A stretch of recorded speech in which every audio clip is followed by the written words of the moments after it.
batuk yang benar agar tidak menularkan penyakit? Yuk, simak video ini. Apa sih yang dimaksud dengan etika batuk itu?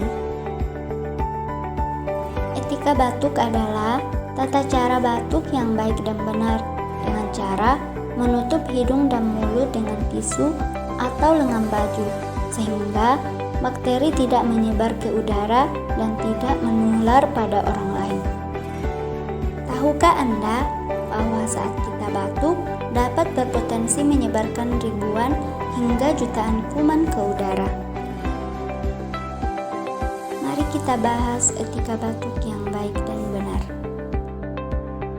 Saat Anda batuk atau bersin, tutup mulut dan hidung dengan tisu atau lengan baju bagian dalam. Buang tisu bekas ke tempat sampah dan tutup setelah digunakan, serta jangan membuang ludah atau dahak di sembarang tempat. Cuci tangan dengan sabun dan air mengalir, atau gunakan hand sanitizer setelah batuk atau bersin. Mari kita bersama-sama menjaga kesehatan diri dan orang lain dengan menerapkan etika batuk yang benar.